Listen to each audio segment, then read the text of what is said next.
Welcome back to LexTalks Legal Topics Simplified, where we try to break down really complex legal concepts, specifically in Indian law, and we try to make it easy for all you law students out there. Absolutely. And today we're tackling something that sounds kind of technical at first, but trust me, it's something that's super important to wrap your head around, and that's administrative rulemaking, or as it's more commonly called, delegated legislation. hmm So we're going to explore a few things today, like what it means, why it's even necessary, how it's classified, and then, of course, the big question, is it even constitutional? Yeah, you hit the nail on the head there when you said it's crucial because delegated legislation really is kind of the backbone of how our government actually functions. Okay. Like just trying to imagine Parliament trying to write a specific law for every single little detail of how, let's say, the telecom industry should operate. Right. I mean, you've got technical specifications and consumer protections and all these licensing procedures. Yeah, it would be a nightmare. It'd be an absolute nightmare. Yes. Yeah. Okay. I'm starting to see the problem here. So is delegated legislation basically a way for Parliament to give some of its lawmaking power to other authorities? Exactly. It's like Parliament lays down the big principles, the main course, so to speak. Okay. And then they empower other bodies off the executive branch to come up with the detailed rules and regulations. Think of it like the side dishes and the condiments that really make that law work in practice. Okay, I like that analogy. hmm But wouldn't that raise some red flags about accountability? I mean, if Parliament is giving away some of its power, how do we know it's not being misused? Well, that's the million-dollar question, isn't it? And that's where things get really interesting from a legal point of view. Okay.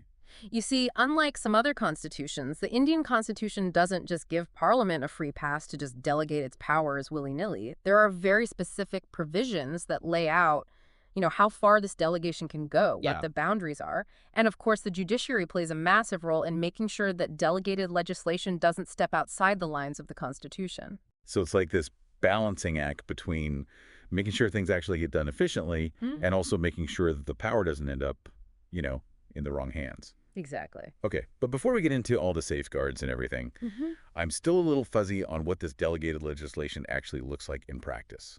Can you give us some real-world examples? Sure, let's take the pharma industry, for example. Okay. Let's say Parliament passes this law that lays down the basics for regulating drugs. Things like safety standards and clinical trials, all that. Yeah. But then all the little details, like what actually is a safe dosage, or what exactly needs to be on the label, those things are often left for the executive branch to figure out through delegated legislation. And that way they can respond quickly to new scientific discoveries or, changing public health concerns. That makes sense. It wouldn't really be practical for Parliament to constantly have to go back and amend the main law every time a new drug comes out or there's some new research or something. Exactly. And it's not just about technicalities either. Sometimes delegated legislation is used to adjust a general law to fit specific situations. Right. Like labor laws, for instance, often give the government the power to set minimum wages that might be different depending on the industry or the region. Gotcha. So this is starting to feel a bit more relatable now. Huh. But how do we wrap our heads around all the different shapes and sizes that delegated legislation can take? Is there some sort of classification system?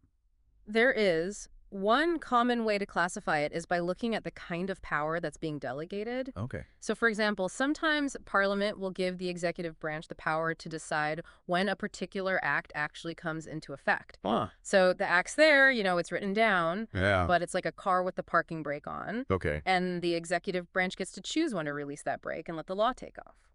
Interesting. So it's all about timing. So why wouldn't Parliament just make the law effective immediately? Well, there could be lots of reasons. Maybe they want to give people, businesses or individuals time to prepare so they can make sure they're complying with the new law. Makes sense. Or maybe certain administrative structures need to be in place first before the law can actually be put into action effectively. Okay. I see. So that's one type of power. What are some others? Another common one is the power to extend or exclude the application of a law. So imagine Parliament passes a law that's supposed to apply to the whole country. Right. But then they realize, oh, wait a minute, we need to adjust this a bit for certain regions. Okay. That's where delegated legislation comes in. It can be used to make those little tweaks, maybe to expand the law to a new area or to exempt a particular region where the law might not really fit. So it's like fine-tuning the law to make sure it actually works in different contexts. Exactly. Then you have the power to modify laws that already exist. Okay. And as you can imagine, this one can be a bit sensitive because it means the executive branch can make changes to the rules without having to go back to Parliament for a whole new amendment. Yeah, I can see how that could be controversial. Yeah. What's stopping the executive from taking advantage of that power? Well, that's where those constitutional safeguards we talked about before come into play. Right. This power to modify can't be used to rewrite the whole law or to contradict the main principles. Hmm. It's more about making adjustments within the existing framework, tweaking the settings, not replacing the whole machine. So it's like Parliament's giving them a screwdriver but not a sledgehammer. Exactly. And of course, the courts are always there watching to make sure those tools are being used properly. Right. Then you've got the power to remove difficulties. This is basically giving the executive branch the ability to smooth out any bumps in the road that might come up when they're trying to implement a law. Okay. So let's say a new law is passed and some parts of it are a little unclear or they create some unexpected problems. Delegated legislation can be used to clear up those ambiguities or to make small changes so that the law does what it's supposed to do. It's like having a patch kit for a complicated piece of software. You got to fix those bugs and make sure everything runs smoothly. A perfect way to put it. And last but not least, you have what we call conditional legislation. This is where Parliament sets up specific conditions that have to be met before a law becomes active or before certain parts of the law can kick in. So it's like a legal trigger. The law is there, but it's waiting for a certain event or circumstance to set it off. Exactly. Think of it like a smoke alarm. The law is there, but it only starts blaring when it senses smoke, or in this case, when a very specific condition is met. Okay, so now I think we have a pretty good handle on all the different flavors of delegated legislation. Yeah. But I think it's time to tackle the elephant in the room. How do we make sure this power isn't abused? What are the safety measures in place to stop the executive branch from going rogue? And more fundamentally, how do we even reconcile this whole idea of delegated legislation with the principle of separation of powers? That's where things get really juicy. You're right. Those are the core issues we need to dissect, and that's precisely where we'll pick up in part 2 of our deep dive. You definitely won't want to miss that. Welcome back to LexTalks. Before we took a break, we kind of left off with a really important question. How do we balance the need to get things done efficiently with delegated legislation and at the same time make sure there's proper accountability? And of course, the big one, how does all of this line up with our Constitution? Yeah, it's a bit like we've built this super powerful engine for making laws and putting them into practice. But now we got to make sure we got some serious safety features in place so the whole thing doesn't, blow up in our faces. Precisely. And that's exactly what the Indian legal system has done over the years. It's developed this kind of multi-layered system of safeguards. And two of the most important ones are parliamentary scrutiny and judicial review. So it's not just a case of Parliament being like, okay, here's some power, have fun with it. Yeah. They're actually keeping a close watch on how that power is being used. Absolutely. Let's start with parliamentary scrutiny. I think it's crucial to remember that even though the executive branch is usually the one that gets to work out all of the detailed rules under delegated legislation, it doesn't mean that Parliament just washes its hands of the whole thing. There are a few ways Parliament stays involved and keeps things in check. Okay, so what does this parliamentary watchdog role actually look like in practice?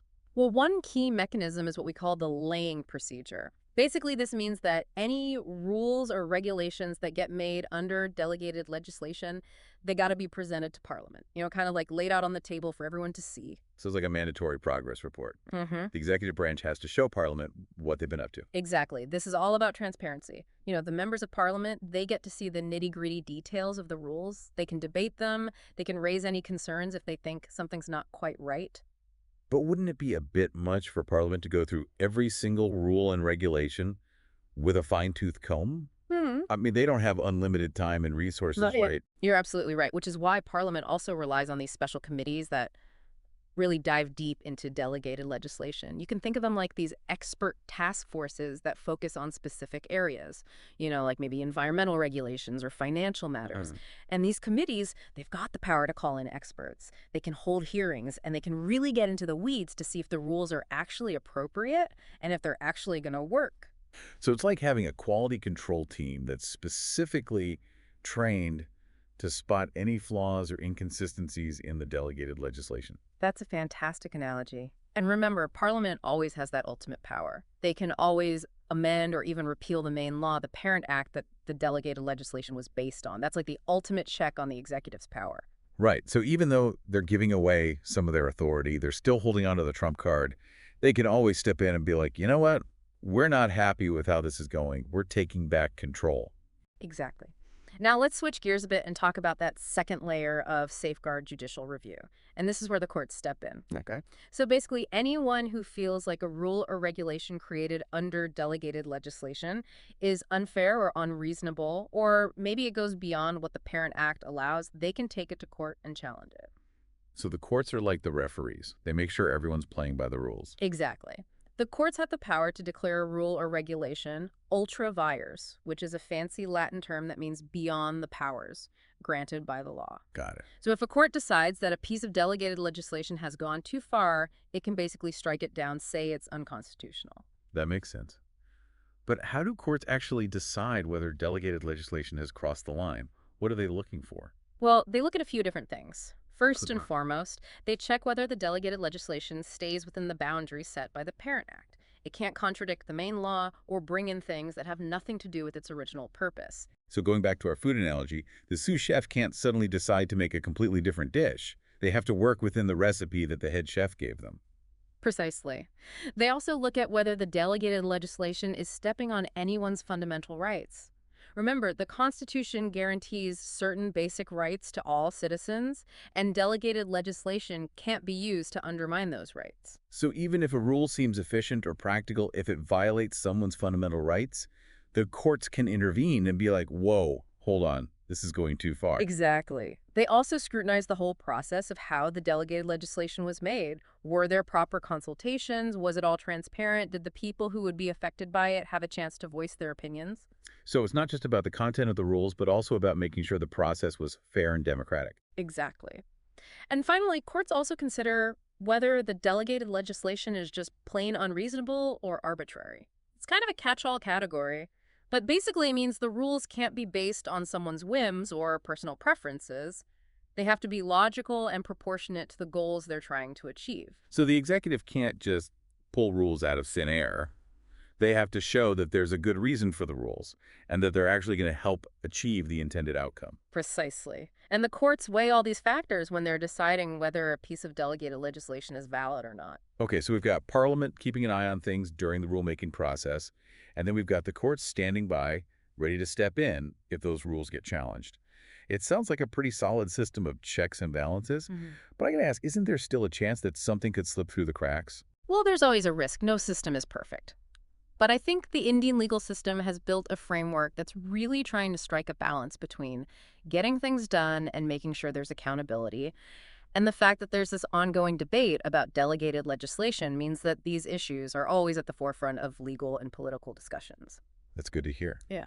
But now I'm wondering, with all this talk about safeguards, is delegated legislation really that powerful? I mean, if it's constantly being scrutinized and can be challenged in court, does it actually have a real impact on people's lives? That's a great question, and it's one that deserves a closer look. Because in reality, delegated legislation is everywhere. It affects almost every aspect of our lives, from the food we eat to the cars we drive to the way our businesses operate, and the impact can be huge. Okay, now you've got me curious. Tell me more about how delegated legislation shapes our everyday experiences. Well, let's start with something that's pretty close to home for all of us law students, the rules that govern legal education. Did you know that the Bar Council of India, which is the body that regulates the legal profession, they use delegated legislation to set the standards for law schools to determine what we learn in the curriculum and even to decide what qualifications you need to become a lawyer? Wow, I had no idea. So even my own journey through law school is being shaped by delegated legislation. That's pretty mind-blowing. Yeah. What are some other examples? Let's take the environment, for instance. The government uses delegated legislation to put environmental protection laws into practice. They set emission standards for industries, they regulate how hazardous waste is disposed of, and they even determine the criteria for what areas are considered protected. So delegated legislation has a real impact on the quality of our air and water, on the protection of our forests and wildlife. It's not just some abstract legal concept. It's directly connected to our health and well-being. Exactly. And it's not just about these big picture issues either. Delegated legislation also affects the choices we make as consumers every day. Okay, how so? We'll think about things like food safety standards that determine what ingredients can be used in processed foods, or the labeling requirements that tell you the nutritional content of the stuff you're buying. Those are often set through delegated legislation. So even something as simple as picking out a snack at the grocery store is influenced by delegated legislation. Absolutely. And it plays a massive role in the economy, too. Take telecommunications, for example. It's a sector that's constantly changing with all these new technologies coming out. The government uses delegated legislation to regulate everything from how spectrum is allocated to net neutrality. So it's shaping the whole landscape of how we communicate and access information. Wow, I'm really starting to grasp just how widespread and powerful delegated legislation really is. hmm But as they say, with great power comes great responsibility, right? Absolutely. And that brings us right back to the importance of those safeguards we talked about: parliamentary scrutiny, judicial review, and that ongoing public discussion about what delegated legislation should and shouldn't be doing. It seems like this is an area of law that's always evolving with new challenges and new interpretations popping up all the time. Yeah. What are some of the big trends or debates that we should be paying attention to? That's an excellent question, and one that deserves a deeper dive. We'll get into the intricacies of subdelegation and what the future might hold for delegated legislation in the final part of our deep dive. You won't want to miss it. Stay tuned. Welcome back to LexTalks. So we've covered a lot of ground, what delegated legislation is, why we need it, and the different ways it can look. We've also dug into the safeguards that are meant to prevent it from being misused, highlighting the roles of Parliament and the courts. But as we touched on before the break, there's this whole other layer we need to peel back the concept of subdelegation. Yeah, it's a topic that tends to stir up quite a bit of debate, and for good reason. Essentially, subdelegation is what happens when the authority that was originally given the power to make rules under delegated legislation, they decide to hand off that power, or at least a chunk of it, to yet another body. So it's like this chain of command where power flows from Parliament to the executive branch and then maybe down to other agencies or officials. Exactly. And this brings up some pretty fundamental questions about who's really accountable and how much control there is. If Parliament delegates power to the executive and then the executive delegates it further, how do we guarantee that the rules that are ultimately made are still in line with what the legislature intended in the first place?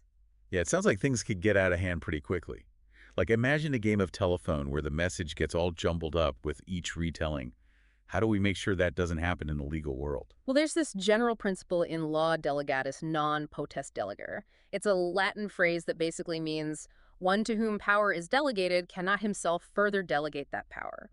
It basically reflects this concern about the potential for abuse and the need to keep those lines of responsibility crystal clear. So subdelegation is generally not a good look. Are there ever any exceptions to this rule? There are, but they're pretty limited. Usually, subdelegation is only allowed if the Parent Act specifically says it's okay, or if it's deemed absolutely essential for practical reasons. Okay, so can you give us an example of when subdelegation might actually be considered necessary? Let's say there's a new law about regulating hazardous waste disposal. Parliament might give the Ministry of Environment the power to come up with the detailed rules. But then the ministry might realize they don't have the right expertise or enough resources to handle every single aspect of this complicated task. So they might decide to subdelegate some of those powers to specialized agencies that deal with specific types of waste, like radioactive materials or biomedical waste. So in that case, subdelegation is about bringing in specialists and making the implementation process smoother and more efficient. Exactly. But even then, there are still safeguards in place. The Parent Act would usually spell out how far the subdelegation can go, what criteria have to be met, and how things will be monitored to make sure everyone's accountable. So it's not just a free-for-all. There are checks and balances at every stage of the delegation process. Yeah. Precisely. And of course, the courts have a crucial role in making sure subdelegation doesn't overstep its bounds. They can review subdelegated legislation just like they would any other delegated legislation. It sounds like this is an area ripe for disagreements and legal challenges. You're absolutely right. Subdelegation is often at the heart of legal battles, with arguments about whether it was properly authorized, whether it went too far, and whether it infringed on principles of fairness or fundamental rights. It's a really intricate area of law that demands a nuanced understanding of how our Constitution works. So we as aspiring lawyers need to be aware of these subtleties and be ready to tackle these tricky issues. Absolutely. And it's not just about knowing the law as it is today. This whole concept of delegated legislation, including subdelegation, is always evolving, as new challenges come up and society's needs change. That brings us to our last point for today, the future of delegated legislation. We're living in a world that's getting more and more complex, driven by rapid technological advancements and this increasing global interconnectedness. How do you see all of this impacting the way we think about and use delegated legislation? That's a great question, and one that's on the minds of a lot of legal experts and policymakers worldwide. I think one of the biggest challenges we're facing is how to regulate these emerging technologies, things like artificial intelligence, biotechnology, nanotechnology. These are areas where our traditional lawmaking processes can sometimes struggle to keep up. So are you saying that delegated legislation might become even more critical in the future as a way to respond quickly and flexibly to these new developments? It's definitely a possibility. Delegated legislation lets us be more agile. It lets the experts in those specific fields craft detailed rules and regulations that are really tailored to the intricacies of these complex technologies. But this also brings up concerns about how democratic and transparent things are. If more and more power is given to unelected experts, how do we ensure that their decisions truly reflect what the people want and that there's proper oversight? It's a tricky balancing act, and one that will need a lot of careful thought as we navigate the challenges of this century. Absolutely. Another area where we might see some shifts is in how delegated legislation is scrutinized and reviewed. With the rise of things like big data and artificial intelligence, there are new opportunities to improve how Parliament oversees things and to come up with more sophisticated ways to flag potential issues or areas that need attention. So technology could actually be both the driving force behind the changes and the key to solving some of the problems that delegated legislation poses. Precisely. And of course, the courts will always play a vital role in making sure that delegated legislation, even as it evolves, stays within the boundaries of our Constitution and upholds fundamental rights and the principles of justice. It sounds like the study of delegated legislation is not for the faint of heart. It's this dynamic and multifaceted area of law that demands not just legal knowledge, but also an understanding of political processes, technological advancements, and the changing needs of our society. You put it perfectly. And for Yeah. those of you who are up for the challenge, I can guarantee it's an intellectually stimulating and incredibly rewarding field to study. Well said. And on that note, I want to thank our expert for joining us today and for sharing their valuable insights into this fascinating world of delegated legislation. It was my pleasure. And to all our listeners out there, we hope this deep dive has given you a better understanding of the complexities and the significance of this often overlooked area of law. Remember, delegated legislation isn't just some abstract concept. It's shaping the rules that govern our lives. Hmm. And understanding how it works is crucial for anyone who wants to actively engage with the legal and political landscape of our country. Couldn't have said it better myself. Thanks for listening, and be sure to subscribe to LexTalks to stay up to date on all things Indian law.